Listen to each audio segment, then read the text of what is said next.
ಜ್ಞಾನಧ್ವನಿ ಕೇಳುಗರಿಗೆ ನಮಸ್ಕಾರ. ಈಗ ಡಾಕ್ಟರ್ ಎ ಆರ್ ಕೃಷ್ಣಶಾಸ್ತ್ರಿ ಅವರ ಕಥಾಮೃತ 10 ಶಕ್ತಿ ಯಶೋಲಂಬಕ. ಅವಾರಣೀಯಂ ರಿಪುಭಿರ್ವಾರಣೀಯಂ ಕರಂ ನುಮಃ ಹೇರಂಬಸ್ಯ ಸ ಸಿಂಧೂರಮಸುಂದೂರಮಖಚ್ಛಿದಂ ಪಾಯಾದ್ವ ಪುರದಾಹಾಯ ಶಂಭೋ ಸಂಧದತ ಶರಂ ಸಮಂ ವ್ಯಗ್ರೇಷು ನೇತ್ರೇಷು ತೃತೀಯಂ ಅಧಿಕಂ ಸ್ಫುರತ್ ರಕ್ತಾರುಣಾ ನೃಸಿಂಹಸ್ಯ ಕುಟಿಲಾ ವಿದ್ವಿಷೋ ವಧೆ ನಖಶ್ರೇಣೀ ಚ ದೃಷ್ಟಿಶ್ಚ ನಿಹಂತು ದುರಿತಾನಿವಹ. ನರವಾಹನದತ್ತನು ಒಂದು ದಿನ ತನ್ನ ತಂದೆಯ ಆಸ್ಥಾನದಲ್ಲಿದ್ದಾಗ ಅಲ್ಲಿಗೆ ಆ ಊರಿನ ವಾಸಿಯಾದ ರತ್ನದತ್ತನೆಂಬ ವರ್ತಕನು ಬಂದು, ದೇವ, ಈ ಊರಿನಲ್ಲಿ ವಸುಧರ ಎಂಬ ಭಾರ ಹೊತ್ತು ಜೀವಿಸುವ ದರಿದ್ರನಿದ್ದಾನೆ. ಇದ್ದಕ್ಕಿದ್ದ ಹಾಗೆಯೇ ಅವನು ತಿಂದು ಉಂಡು ಕೊಟ್ಟು ಮಾಡುವ ಹಾಗಾದನು.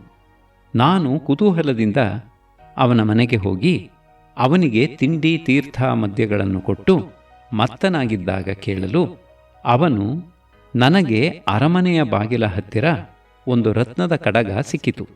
ಅದರಿಂದ ಒಂದು ರತ್ನವನ್ನು ಕಿತ್ತು ಹಿರಣ್ಯಗುಪ್ತನಿಗೆ ಮಾರಿದೆ. ಅವನು 1,00,000 ದೀನಾರಗಳನ್ನು ಕೊಟ್ಟನು. ಅದರಿಂದ ನಾನು ಸುಖವಾಗಿದ್ದೇನೆ ಎಂದು ಆ ಕಡಗವನ್ನು ತೋರಿಸಿದನು. ಅದರಲ್ಲಿ ತಮ್ಮ ನಾಮಾಂಕಿತವಿದೆ ಎಂದನು. ಇದನ್ನು ಕೇಳಿ ವತ್ಸೇಶ್ವರನು ಆ ಭಾರಿಕ ವರ್ತಕ ಇಬ್ಬರನ್ನೂ ಅಲ್ಲಿಗೆ ಕರೆಸಿದನು. ಕಡಗವನ್ನು ನೋಡಿದ ಮೇಲೆ, ಆಹಾ, ಊರು ತಿರುಗುವುದಕ್ಕೆ ಹೋಗಿದ್ದಾಗ ಇದು ಎಲ್ಲೋ ನನ್ನ ಕೈಯಿಂದ ಬಿದ್ದು ಹೋಗಿದೆ ಎಂದುಕೊಂಡನು. ರಾಜನ ಹೆಸರು ಇರುವ ಕಡಗವನ್ನು ನೀನು ಹೇಗೆ ತೆಗೆದುಕೊಂಡು ಹೋದೆ ಎಂದು ಸಭಿಕರು ಭಾರಿಕನನ್ನು ಕೇಳಿದರು. ಅವನು, ಸ್ವಾಮಿ, ನಾನು ಭಾರಜೀವಿ, ನನಗೆ ಅಕ್ಷರವೇನು ಗೊತ್ತು? ಬಡತನದಲ್ಲಿ ಬಡಲುತ್ತಿದ್ದ ನನಗೆ ಇದು ಸಿಕ್ಕಿತು, ಎತ್ತಿಕೊಂಡೆ ಎಂದನು. ವರ್ತಕನನ್ನು ಕೇಳಲು, ಅವನು ಆ ರತ್ನಕ್ಕೆ ತಕ್ಕ ಬೆಲೆಯನ್ನು ಕೊಟ್ಟು ನಾನು ಕೊಂಡುಕೊಂಡೆ. ಅದು ಮಹಾರಾಜರದು ಎಂಬುದಕ್ಕೆ ಯಾವ ಗುರುತೂ ಇಲ್ಲ.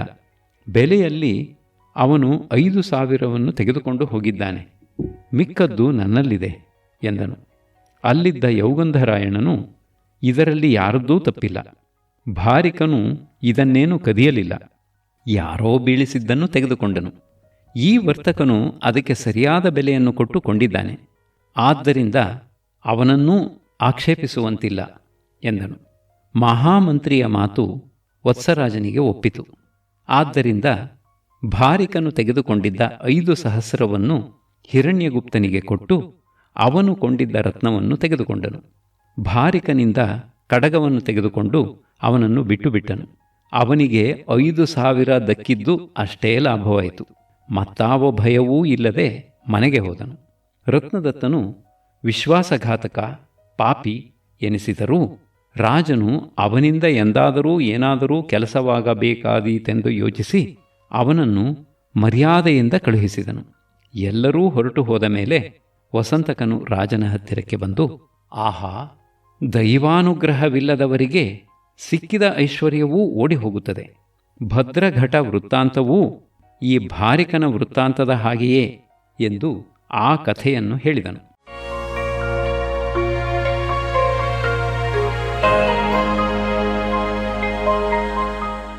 ಶುಭದತ್ತನು ಭದ್ರಘಟವನ್ನು ಕಳೆದುಕೊಂಡ ಕಥೆ. ಹಿಂದೆ ಪಾಟಲಿಪುತ್ರ ನಗರದಲ್ಲಿ ಶುಭದತ್ತ ಎಂಬುವನು ಇದ್ದನು. ಅವನು ನಿತ್ಯವೂ ಕಾಡಿನಿಂದ ಒಂದು ಹೊರೆ ಸೌದೆ ತಂದು ಮಾರಿ ಸಂಸಾರ ನಡೆಸುತ್ತಿದ್ದನು. ಒಂದು ಸಾರಿ ಕಾಡಿನೊಳಕ್ಕೆ ಬಹುದೂರ ಹೋದಾಗ ದೈವವಶಾತ್ ಅಲ್ಲಿ ದಿವ್ಯಾಭರಣಭೂಷಿತರಾದ 4 ಯಕ್ಷರನ್ನು ಕಂಡನು. ಅವರು ಅವನನ್ನು ಪ್ರೀತಿಯಿಂದ ಮಾತನಾಡಿಸಿ ಹೆದರಿಕೆಯನ್ನು ದೂರ ಮಾಡಿ ಅವನ ಬಡತನವನ್ನು ನೋಡಿ ಮರುಕಪಟ್ಟು, ಅಯ್ಯ, ನೀನು ಇಲ್ಲಿ ನಮ್ಮ ಹತ್ತಿರ ಕೆಲಸ ಮಾಡಿಕೊಂಡಿರುತ್ತೀಯಾ? ನಿನ್ನ ಸಂಸಾರ ಕಷ್ಟವಿಲ್ಲದೆ ನಡೆದುಕೊಂಡು ಹೋಗುವಂತೆ ನಾವು ನೋಡಿಕೊಳ್ಳುತ್ತೇವೆ ಎಂದರು. ಅವನು ಒಪ್ಪಿ ಅವರ ಸ್ನಾನಪಾನಾದಿಗಳಿಗೆ ಬೇಕಾದ ಅನುಕೂಲ ಮಾಡಿಕೊಟ್ಟನು. ಊಟದ ಹೊತ್ತು ಬರಲು ಅವರು, ಆ ಭದ್ರಘಟದಿಂದ ನಮಗೆ ಬಡಿಸು ಎಂದರು. ಅದು ಬರಿಯ ಪಾತ್ರೆ. ಆದ್ದರಿಂದ ಅವನು ಅನುಮಾನಿಸುತ್ತಾ ನಿಂತಿರಲು ಅವರು, ಏಕೆ ತಡ, ಪಾತ್ರೆಯೊಳಗೆ ಕೈ ಹಾಕಿದರೆ ಬೇಕಾದದ್ದು ದೊರೆಯುತ್ತದೆ ಎಂದರು. ಅದರಂತೆ ಅವನು ಅವರಿಗೆ ಬೇಕಾದ್ದನ್ನು ಬಡಿಸಿ ತಾನೂ ಊಟ ಮಾಡಿದನು. ಹೀಗೆಯೇ ಭಯಭಕ್ತಿಗಳಿಂದ ಅವರನ್ನು 1 ತಿಂಗಳು ಸೇವಿಸುತ್ತಿರಲು ಅವರು ಸಂತುಷ್ಟರಾಗಿ, ನಿನಗೇನು ಬೇಕು ಎಂದು ಕೇಳಿದರು. ಅವನು ಆ ಭದ್ರಘಟವನ್ನೇ ಕೇಳಿದನು. ಅವರು, ಇದನ್ನು ಕಾಪಾಡಿಕೊಳ್ಳುವುದು ಕಷ್ಟ, ಅದೇನಾದರೂ ಒಡೆದು ಹೋದರೆ ಓಡಿ ಹೋಗಿ ಬಿಡುತ್ತದೆ, ಆದ್ದರಿಂದ ಇನ್ನೇನಾದರೂ ವರವನ್ನು ಕೇಳು ಎಂದರು. ಅವನು ಅದೇ ಬೇಕು ಎಂದನು. ಅವರು ಕೊಟ್ಟರು. ಅವನು ಅದನ್ನು ಮನೆಗೆ ತಂದು ಅದರಿಂದ ಬೇಕಾದದ್ದನ್ನು ಪಡೆದುಕೊಂಡು, ಪ್ರತ್ಯೇಕವಾಗಿದ್ದರೆ ಗೊತ್ತಾಗಿ ಹೋದೀತೆಂದು ಮಿಕ್ಕ ಭಾಂಡಗಳ ಮಧ್ಯೆ ಇಟ್ಟಿರುತ್ತಿದ್ದನು. ಒಂದು ಸಲ ಅವನು ಕುಡಿದು ಮತ್ತನಾಗಿದ್ದಾಗ ನೆಂಟರಿಷ್ಟರು, ಇಷ್ಟೆಲ್ಲ ಸಂಪತ್ತು ನಿನಗೆ ಹೇಗೆ ಬಂತು ಎಂದು ಕೇಳಲು, ಅವನು ಕೇಳಿದ್ದನ್ನು ಕೊಡುವ ಪಾತ್ರೆಯ ವಿಚಾರವನ್ನು ಹೇಳಿಬಿಟ್ಟಿದ್ದಲ್ಲದೆ ಅದನ್ನು ಹೆಗಲ ಮೇಲೆ ಹೊತ್ತುಕೊಂಡು ಕುಣಿಯುವುದಕ್ಕೆ ಮೊದಲು ಮಾಡಿದನು. ಮದೋದ್ರೇಕದಲ್ಲಿ ಅದು ಕೆಳಗೆ ಬಿದ್ದು ಚೂರು ಚೂರಾಯಿತು. ಕೂಡಲೇ ಚೂರೆಲ್ಲ ಕೂಡಿಕೊಂಡು ಅದು ಎಲ್ಲಿಗೋ ಹೊರಟು ಹೋಯಿತು. ಅವನು ಮೊದಲಿನಂತೆಯೇ ಆದನು. ಈ ಕಥೆಯನ್ನು ಕೇಳಿ ವತ್ಸರಾಜನು ಸ್ನಾನಕ್ಕೆ ಎದ್ದನು. ನರವಾಹನದತ್ತನೂ ಸ್ನಾನಾದಿಗಳನ್ನು ತೀರಿಸಿಕೊಂಡು ತನ್ನ ಮನೆಗೆ ಹೋದನು.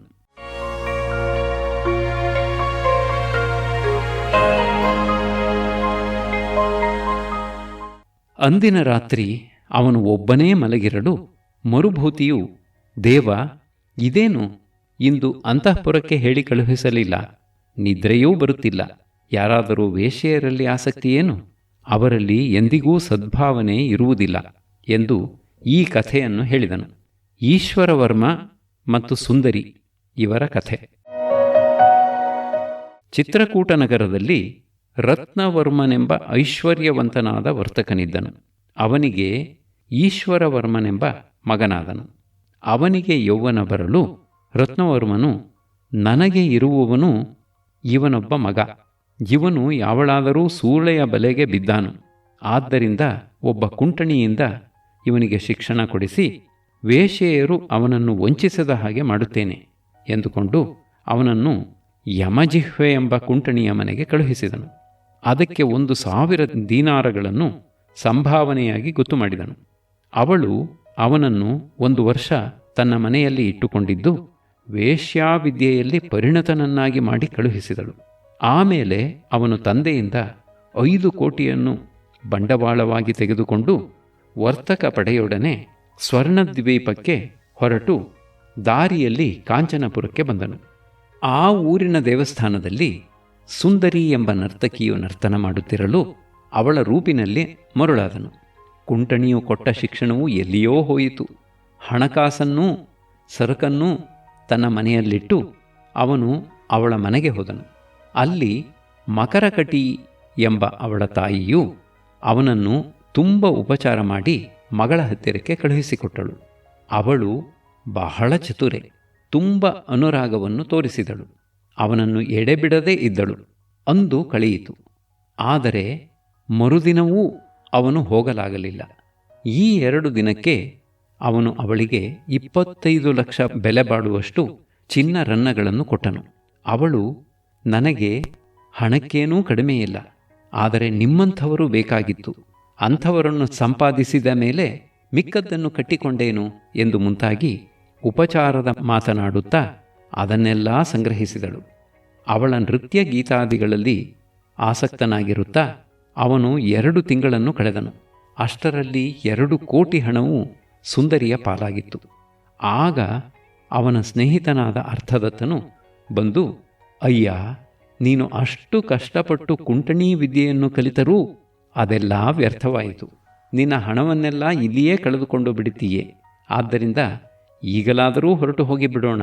ನಿಮ್ಮ ತಂದೆಗೆ ಇದು ತಿಳಿದರೆ ಸುಮ್ಮನೆ ಇರುತ್ತಾನೆಯೇ ಎಂದು ಕೇಳಿದನು. ಅವನು, ಸೂಳೆಯರನ್ನು ನಂಬಬಾರದು ನಿಜ, ಆದರೆ ಸುಂದರಿ ಅಂಥವಳಲ್ಲ. ಒಂದು ಕ್ಷಣ ನನ್ನನ್ನು ಕಾಣದಿದ್ದರೂ ಪ್ರಾಣ ಬಿಟ್ಟು ಬಿಡುತ್ತಾಳೆ.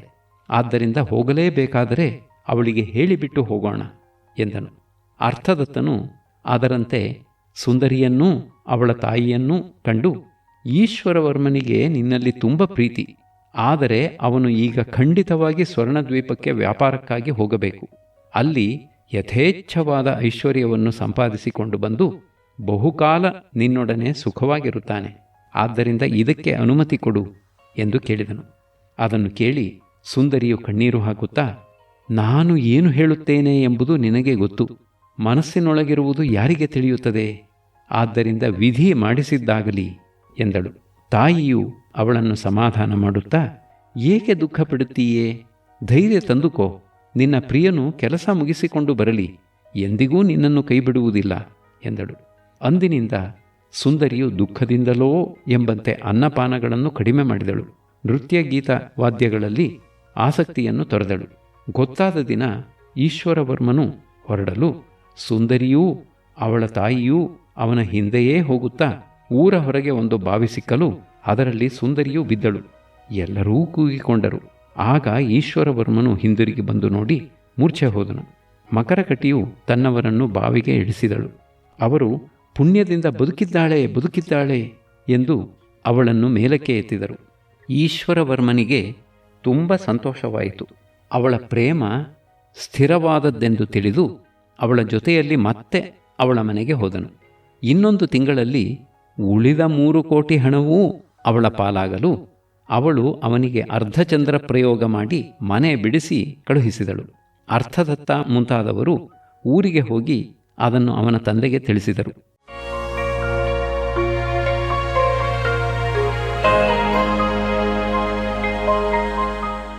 ರತ್ನವರ್ಮನು ವ್ಯಥೆಪಟ್ಟು ಯಮಜಿಹ್ವೆಯಲ್ಲಿಗೆ ಹೋಗಿ, ನನ್ನಿಂದ ಅಷ್ಟೊಂದು ದುಡ್ಡು ತಿಂದು ಹುಡುಗನಿಗೆ ನೀನು ವಿದ್ಯೆ ಕಲಿಸಿದ್ದು ವ್ಯರ್ಥ. ಮಕರಕಟಿಯು ಅವನ ಹತ್ತಿರ ಇದ್ದಬದ್ದದ್ದನ್ನೆಲ್ಲ ಲೀಲಾಜಾಲವಾಗಿ ಕಸಿದುಕೊಂಡು ಬಿಟ್ಟಳು ಎಂದು ಮಗನ ವೃತ್ತಾಂತವನ್ನು ತಿಳಿಸಿದನು. ಅವಳು, ನಿಮ್ಮ ಹುಡುಗನನ್ನು ಕರೆಸು, ಅವಳ ಆಸ್ತಿಯನ್ನೆಲ್ಲ ಸಂಪಾದಿಸುವಂತೆ ನಾನು ಅವನಿಗೆ ಉಪಾಯ ಹೇಳಿಕೊಡುತ್ತೇನೆ ಎಂದಳು. ಅರ್ಥದತ್ತನು ಕಾಂಚನಪುರಕ್ಕೆ ಹೋಗಿ ಸ್ನೇಹಿತನಿಗೆ ಬುದ್ಧಿ ಹೇಳಿ ಊರಿಗೆ ಕರೆದುಕೊಂಡು ಬಂದನು. ಅವನು ಒಬ್ಬನೇ ಮಗನಾದ್ದರಿಂದ ತಂದೆಯು ಏನೂ ಎನ್ನದೆ ಅವನನ್ನು ಯಮಜಿಹ್ವೆಯ ಹತ್ತಿರಕ್ಕೆ ಕರೆದುಕೊಂಡು ಹೋದನು. ಅವಳು ಅವನ ವೃತ್ತಾಂತವನ್ನೆಲ್ಲ ಆಮೂಲಾಗ್ರವಾಗಿ ಕೇಳಿ, ನನ್ನದೇ ತಪ್ಪು, ನಾನು ಮೋಸವನ್ನು ತಿಳಿಸುವುದನ್ನು ಮರೆತೆ. ಮಕರಕಟಿಯು ಬಾವಿಯ ಒಳಗೆ ಬಲೆ ಬಿಗಿಸಿದ್ದಳು. ಸುಂದರಿಯು ಅದರೊಳಗೆ ಬಿದ್ದದ್ದರಿಂದ ಅವಳ ಜೀವ ಹೋಗಲಿಲ್ಲ. ಇದಕ್ಕೆ ಪ್ರತಿಕ್ರಿಯೆ ಇದೆ ಎಂದು ದಾಸಿಯರಿಗೆ ಹೇಳಿ ಆಲವೆಂಬ ತನ್ನ ಕೋತಿಯನ್ನು ತರಿಸಿದಳು. ಅದಕ್ಕೆ 1,000 ದೀನಾರಗಳನ್ನು ಕೊಟ್ಟು ಇದನ್ನು ನುಂಗು ಎಂದಳು. ಅದು ನುಂಗಿತು. ಆಮೇಲೆ, ಮಗು, ಇವನಿಗೆ 20 ಕೊಡು, ಇವನಿಗೆ 25 ಕೊಡು, ಇವನಿಗೆ 60 ಕೊಡು, ಇವನಿಗೆ 100 ಕೊಡು ಎಂದು ಹೇಳಿದ ಹಾಗೆಲ್ಲ ಅದು ನುಂಗಿದ್ದ ದೀನಾರಗಳನ್ನು ಉಗುಳಿ ಕೊಡುತ್ತಿತ್ತು. ಇದನ್ನು ತೋರಿಸಿ ಆಮೇಲೆ ಈಶ್ವರವರ್ಮನನ್ನು ಕುರಿತು, ಈ ಕೋತಿಯ ಮರಿಯನ್ನು ತೆಗೆದುಕೊಂಡು ಮತ್ತೆ ಸುಂದರಿಯ ಮನೆಗೆ ಹೋಗು. ಮೊದಲೇ ಹಣವನ್ನು ನುಂಗಿಸಿದ್ದು, ವೆಚ್ಚಕ್ಕೆ ಬೇಕಾದಾಗೆಲ್ಲ ಬೇಕಾದಷ್ಟನ್ನು ಕೇಳು, ಅದು ಕೊಡುತ್ತದೆ. ಇದರ ಹೆಸರು ಚಿಂತಾಮಣಿ ಎಂದು ಹೇಳು. ಅವಳು ತನ್ನ ಸರ್ವಸ್ವವನ್ನೂ ಕೊಟ್ಟು ಇದನ್ನು ಕೊಳ್ಳುತ್ತಾಳೆ. ಆ ಹಣವನ್ನು ತೆಗೆದುಕೊಂಡು 2 ದಿನದ ವೆಚ್ಚಕ್ಕಾಗುವಷ್ಟು ಹಣವನ್ನು ಅದಕ್ಕೆ ನುಂಗಿಸಿಕೊಟ್ಟು, ನೀನು ಬೇಗ ದೂರ ಹೊರಟು ಹೋಗು ಎಂದು ಕೋತಿಯನ್ನು ಕೊಟ್ಟಳು. ತಂದೆಯು 2 ಕೋಟಿ ಹೊನ್ನನ್ನು ಕೊಟ್ಟನು. ಅದನ್ನೆಲ್ಲ ತೆಗೆದುಕೊಂಡು ಅವನು ಸುಂದರಿಯ ಮನೆಗೆ ಹೋಗಲು ಅವಳು ತುಂಬ ಸಂತೋಷವನ್ನು ನಟಿಸಿ ಅವನನ್ನು ಬರಮಾಡಿಕೊಂಡಳು. ಈಶ್ವರವರ್ಮನು ಅವಳಿಗೆ ಚೆನ್ನಾಗಿ ನಂಬಿಕೆಯುಂಟಾಗುವಂತೆ ಮಾಡಿ ಅವಳೆದರಿಗೆ ಅರ್ಥದತ್ತನ್ನು ಕರೆದು ಆಲವನ್ನು ಕರೆದುಕೊಂಡು ಬಾ ಎಂದನು. ಅವನು ಅದಕ್ಕೆ 1,000 ದೀನಾರಗಳನ್ನು ನುಂಗಿಸಿ ಕರೆತಂದನು. ಅದನ್ನು ಕುರಿತು ಈಶ್ವರವರ್ಮನು, ಮಗ ಆಲ, ತಿಂಡಿ ತೀರ್ಥಗಳಿಗಾಗಿ 300 ದೀನಾರಗಳನ್ನು, ಎಲೆ ಅಡಿಕೆಯ ವೆಚ್ಚಕ್ಕೆ 100 ದೀನಾರಗಳನ್ನು ಕೊಡು. ಮಕರಕಟಿಯಮ್ಮನಿಗೆ 100 ಕೊಡು, ಬ್ರಾಹ್ಮಣರಿಗೆ 100 ಕೊಡು, ಇನ್ನೊಂದು 1,000ವನ್ನು ಸುಂದರಿಗೆ ಕೊಡು ಎಂದನು. ಹೀಗೆ 1 ಪಕ್ಷಕಾಲ ನಿತ್ಯವೂ ನಡೆಯಿತು. ಆಗ ಸುಂದರಿಯೂ ಅವಳ ತಾಯಿಯೂ, ಈ ಚಿಂತಾಮಣಿಯು ಕಪಿರೂಪದಲ್ಲಿರುವ ಯಾರೋ ಸಿದ್ಧನಿರಬೇಕು, ಪ್ರತಿನಿತ್ಯವೂ ನಮಗೆ 1,000 ದೀನಾರಗಳನ್ನು ಕೊಡುತ್ತಿದೆಯಲ್ಲ, ಇದನ್ನು ಪಡೆದುಕೊಂಡು ಬಿಟ್ಟರೆ ನಮ್ಮ ಇಷ್ಟಾರ್ಥವೆಲ್ಲವೂ ಸಿದ್ಧಿಯಾಗುತ್ತದೆ ಎಂದುಕೊಂಡು ಈಶ್ವರವರ್ಮನು ಊಟ ಮಾಡಿ ಸುಖವಾಗಿ ಕುಳಿತಿದ್ದಾಗ ಅದರ ಪ್ರಸ್ತಾಪವೆತ್ತಿದರು. ಅವನು ಮುಗುಳುನಗುತ್ತಾ, ಇದು ನಮ್ಮ ತಂದೆಯ ಸರ್ವಸ್ವಪ್ರಾಯವಾಗಿದೆ, ಇದನ್ನು ಕೊಡುವುದು ಸಾಧ್ಯವಿಲ್ಲ ಎಂದನು. ಸುಂದರಿಯು, ಹಾಗಾದರೆ 5 ಕೋಟಿ ಹೊನ್ನು ಕೊಡುತ್ತೇನೆ, ಇದನ್ನು ಕೊಡು ಎಂದಳು. ಅವನು, ನಿನ್ನ ಸರ್ವಸ್ವವನ್ನು ಅಥವಾ ಈ ನಗರವನ್ನೇ ಕೊಟ್ಟರೂ ಅದು ಸಾಧ್ಯವಿಲ್ಲ, ಕೋಟಿಗಳ ಮಾತಿರಲಿ ಎಂದನು. ಸುಂದರಿಯು, ನನ್ನಲ್ಲಿರುವುದನ್ನೆಲ್ಲ ಕೊಟ್ಟು ಬಿಡುತ್ತೇನೆ, ಅಮ್ಮನಿಗೆ ಸಿಟ್ಟು ಬಂದರೆ ಬರಲಿ, ಈ ಕೋತಿಯನ್ನು ಕೊಡು, ಎಂದು ಅವನ ಕಾಲಿಗೆ ಬಿದ್ದಳು. ಆಗ ಅರ್ಥದತ್ತ ಮುಂತಾದವರೆಲ್ಲ ಹೋಗಲಿ ಕೊಟ್ಟು ಬಿಡಯ್ಯ ಎಂದು ಶಿಫಾರಸು ಮಾಡಿದರು. ಆಗ ಅದಕ್ಕೆ 2,000 ದೀನಾರಗಳನ್ನು ನುಂಗಿಸಿ ಅವಳಿಗೆ ಅದನ್ನು ಕೊಟ್ಟು ಅವಳ ಆಸ್ತಿಯನ್ನೂ ಹಣವನ್ನೂ ತೆಗೆದುಕೊಂಡು ಸ್ವರ್ಣದ್ವೀಪಕ್ಕೆ ವ್ಯಾಪಾರಕ್ಕೆ ಹೊರಟು ಹೋದನು. ಕೋತಿಯು ಅವಳಿಗೆ 2 ದಿನಕ್ಕೆ 1,100 ಹೊನ್ನು ಕೊಟ್ಟಿತು. 3ನೆಯ ದಿನ ಕೊಡದಿರಲು ಸುಂದರಿಯು ಅದನ್ನು ಮುಷ್ಟಿಯಿಂದ ಒಂದೇಟು ಗುದ್ದಿದಳು. ಅದಕ್ಕೆ ಕೋಪ ಬಂದು ಹಲ್ಲುಗಳಿಂದಲೂ ಉಗುರುಗಳಿಂದಲೂ ಅವಳ ಮುಖವನ್ನೂ ಅವಳ ತಾಯಿಯ ಮುಖವನ್ನೂ ಗೆಬಟಿ ಹಾಕಿತು. ಮಕರಕಟಿಯು ಮುಖದಿಂದ ರಕ್ತ ಸುರಿಸುತ್ತಾ ಒಂದು ದೊಣ್ಣೆ ತಂದು ಅದನ್ನು ಹೊಡೆದಳು. ಅದರಿಂದ ಆ ಆಲವು ಸತ್ತು ಹೋಯಿತು. ಅದನ್ನು ನೋಡಿ ತಮ್ಮ ಸರ್ವಸ್ವವೂ ಮುಳುಗಿ ಹೋಯಿತೆಂದು ಅವರು ಪ್ರಾಣ ಬಿಡುವುದಕ್ಕೆ ಸಿದ್ಧವಾದರು. ಮಕರಕಟಿಯು ಜಾಲ ಒಡ್ಡಿ ಅಪಹರಿಸಿದ ಹಣವನ್ನೆಲ್ಲ ಅವನು ಆಲವನ್ನು ಒಡ್ಡಿ ಹಿಂದಕ್ಕೆ ಸಂಪಾದಿಸಿದನು. ಇದನ್ನು ತಿಳಿದ ಜನರು, ಇವಳಿಗೆ ಮತ್ತೊಬ್ಬನನ್ನು ಹಿಡಿಯುವುದಕ್ಕೆ ಜಾಲ ಗೊತ್ತಿತ್ತು, ತನ್ನನ್ನು ಹಿಡಿಯುವುದಕ್ಕೆ ಬಂದ ಆಲ ಗೊತ್ತಾಗಲಿಲ್ಲ ಎಂದು ಬಿದ್ದು ಬಿದ್ದು ನಕ್ಕರು. ಈಶ್ವರವರ್ಮನು ಸ್ವಲ್ಪ ಕಾಲದಲ್ಲಿಯೇ ಸ್ವರ್ಣದ್ವೀಪದಲ್ಲಿ ಐಶ್ವರ್ಯವನ್ನು ಗಳಿಸಿ ಚಿತ್ರಕೂಟಕ್ಕೆ ಬಂದನು. ರತ್ನವರ್ಮನು ಸಂತೋಷದಿಂದ ಅವನನ್ನು ಬರಮಾಡಿಕೊಂಡು ಯಮಜಿಹ್ವೆಗೆ ಸನ್ಮಾನ ಮಾಡಿದನು. ಈಶ್ವರವರ್ಮನು ವೇಶ್ಯೆಯರಲ್ಲಿ ಆಸೆ ಬಿಟ್ಟು ಮರ್ಯಾದೆಯಿಂದ ಮನೆಯಲ್ಲಿ ತನ್ನ ಹೆಂಡತಿಯೊಡನೆ ಸಂಸಾರ ಮಾಡಿಕೊಂಡಿದ್ದನು. ಈ ಕಥೆಯನ್ನು ಹೇಳಿ ಮರುಭೂತಿಯು, ದೇವ, ಹೀಗೆ ಹೆಂಗಸರಲ್ಲಿ ಬರಿಯ ಮೋಸವೇ ಹೊರತು ಸತ್ಯವೆಂಬುದರ ಲವಲೇಶವೂ ಇರುವುದಿಲ್ಲ.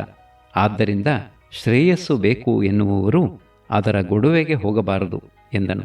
ಈ ಆಲ ಜಾಲ ಕಥೆಯನ್ನು ಕೇಳಿ ನರವಾಹನದತ್ತನೂ ಗೋಮುಖ ಮುಂತಾದವರು ಹೌದು ಹೌದು ಎಂದು ನಕ್ಕರು.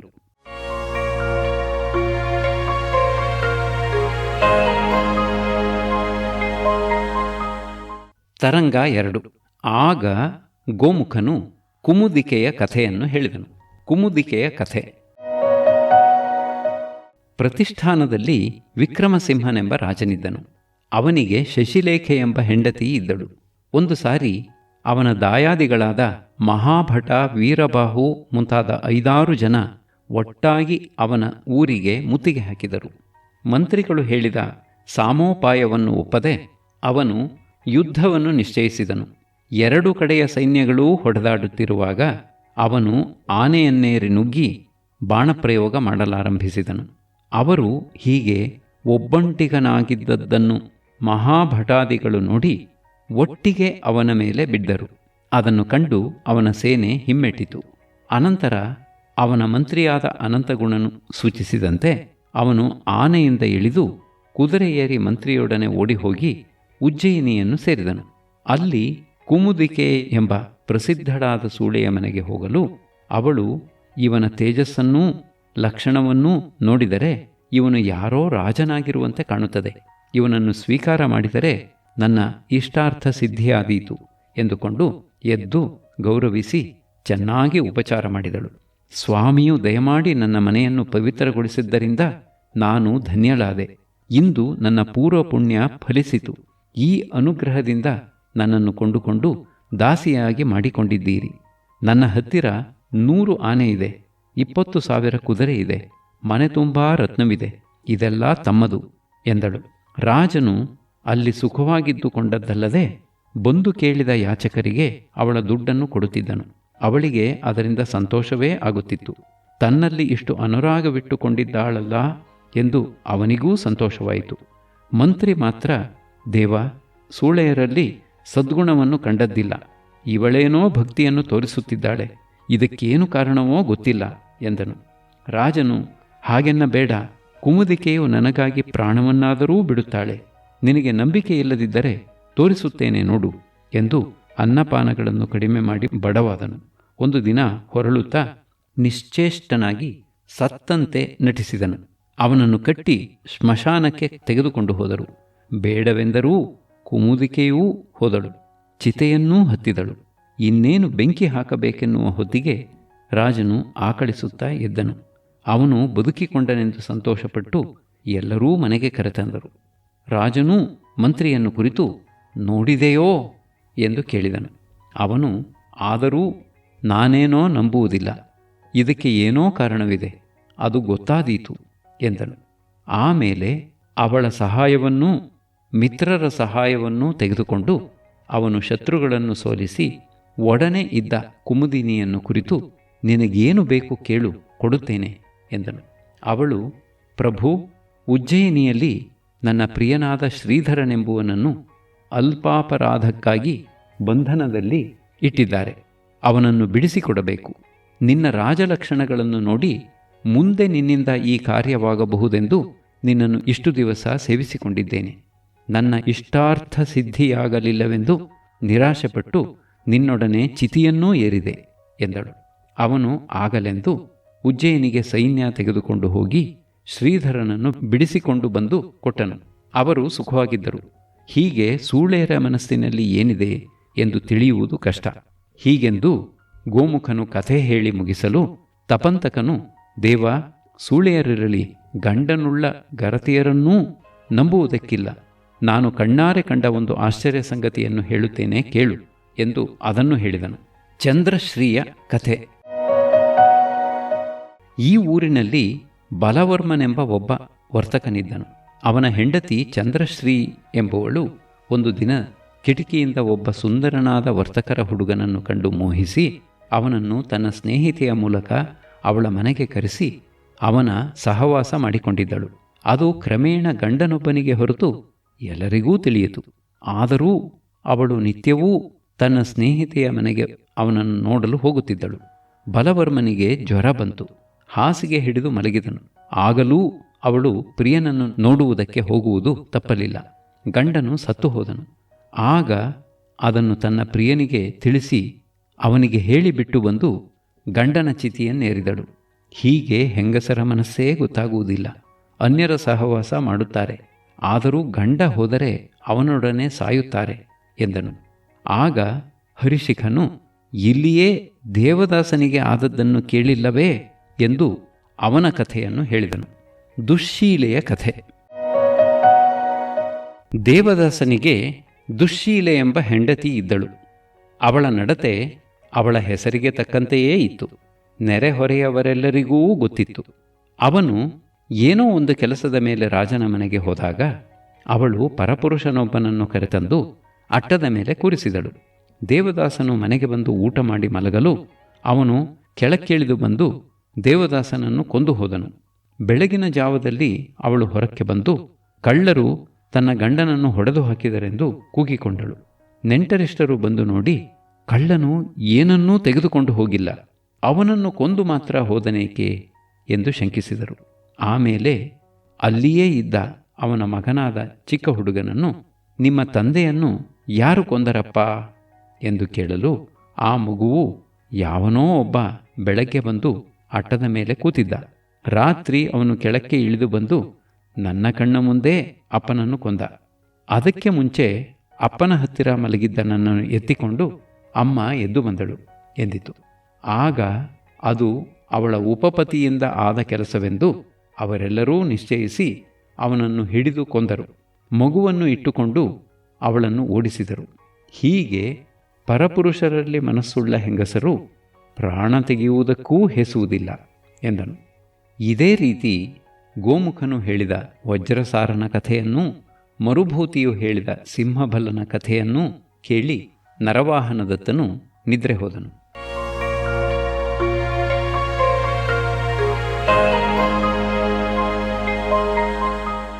ತರಂಗ 3. ಮರುದಿನ ಬೆಳಗಿನ ಕೆಲಸಗಳನ್ನು ತೀರಿಸಿಕೊಂಡು ತನ್ನ ಉದ್ಯಾನಕ್ಕೆ ಹೋಗಲು ಅಲ್ಲಿಗೆ ಆಕಾಶದಿಂದ ಒಂದು ಗುಂಪು ವಿದ್ಯಾಧರಿಯರು ಬಂದು ಇಳಿದರು.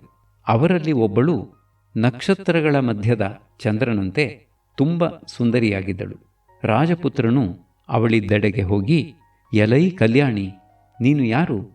ಇಲ್ಲಿಗೆ ಏಕೆ ಬಂದಿದ್ದೀಯೇ ಎಂದು ಕೇಳಿದನು. ಅವಳು ಹೀಗೆಂದಳು, ಹಿಮಾಚಲದಲ್ಲಿ ಕಾಂಚನ ಶೃಂಗವೆಂಬ ಪಟ್ಟಣವಿದೆ. ಅಲ್ಲಿ ಸ್ಫಟಿಕ ಯಶನೆಂಬ ವಿದ್ಯಾಧರ ರಾಜನಿದ್ದಾನೆ.